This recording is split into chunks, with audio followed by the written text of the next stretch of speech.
to our third episode of our podcast. You're here with me, Mozak, from International Relations. And please welcome our special friend, Kia. Hello everyone, my name is Rizkia. My nickname is Kia. I am from Prodi Aquaculture in Universitas Airlangga, and I've been invited here to speak about Westernization because I was born in Indonesia, however I was raised in Trinidad and Tobago. That's very interesting. Our friend here is from Trinidad and Tobago and he has experience with Westernization. We're going to speak about the reality of Westernization in Indonesia, specifically in Surabaya.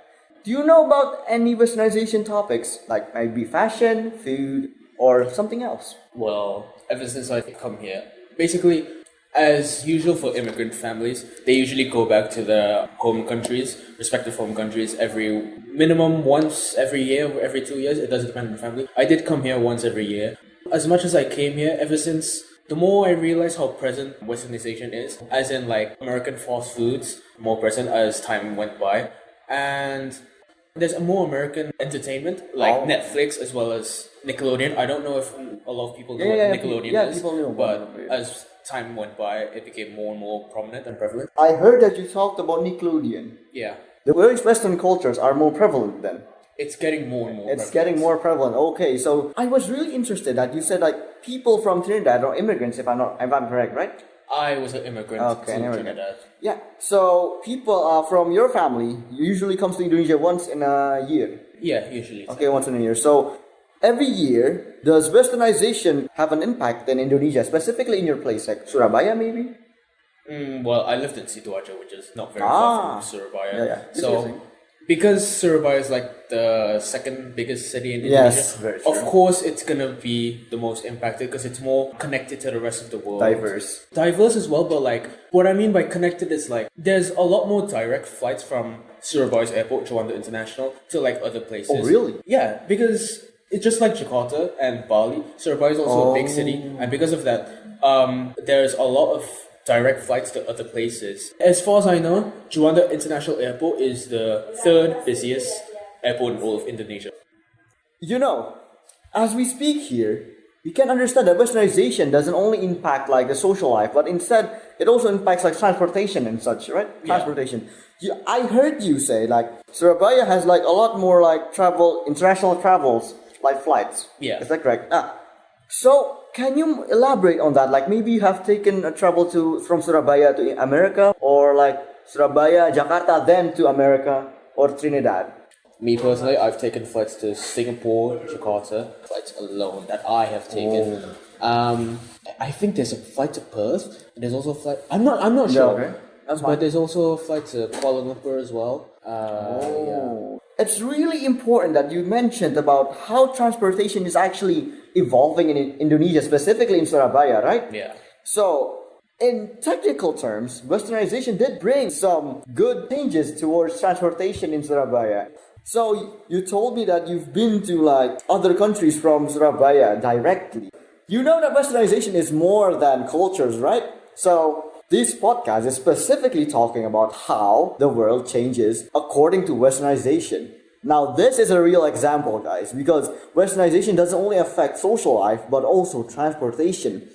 Okay, I want to know one more thing about your experience. Is transportation in Surabaya, specifically airplane or air travel, is the same as America and Trinidad? Is it the same, like the systems and whatnot?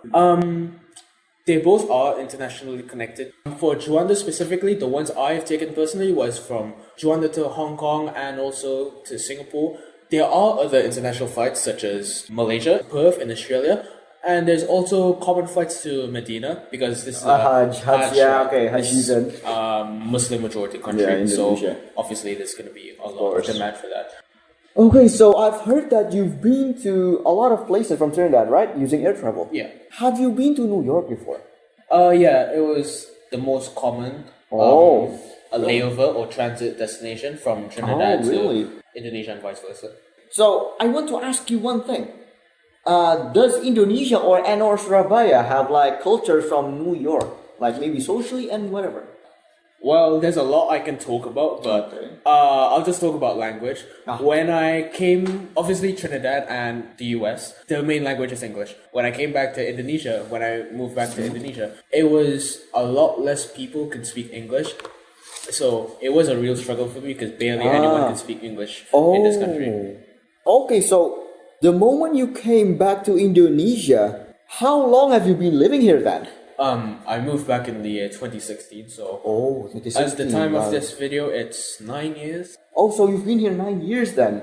Yeah. Did you go to like maybe a school to continue or what? Well, my parents wanted to put me in a national school, Oh, but okay. I couldn't speak Indonesian, obviously, Okay, so okay. I was forced to go to an international school. Oh, that's really interesting. So, did you enjoy it in international school?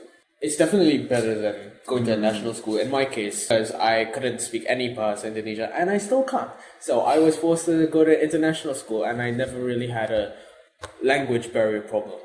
This is a very interesting topic. So we've heard that Kia, our friend here, has explained a lot about like Western cultures and such, and especially prevalent in Indonesia. So you did say Surabaya has a lot of English speakers and like more brands from Western countries, right? I mean, compared to the other places in Indonesia, like Jakarta, yeah. besides Jakarta and Bali, Of course. it's definitely one of the most. Okay. So the thing we can get from this podcast is the relevancy of Westernization is here, especially in Surabaya, is that Indonesia is getting a lot more Western brand and cultures getting assimilated into Indonesian social life. Compared to the other places in Indonesia, yeah. Okay, that's very interesting.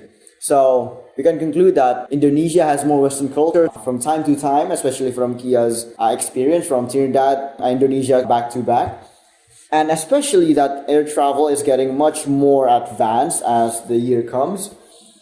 Okay, that was very interesting. I think we can wrap this podcast up, guys. It was really exciting to have this podcast, and thank you so much for hearing and watching our podcast, episode 3 about Westernization and its reality in Indonesia and or Surabaya. Thank you, Kia, for your time, and thank you, guys, for watching this podcast. I'll see you guys next time.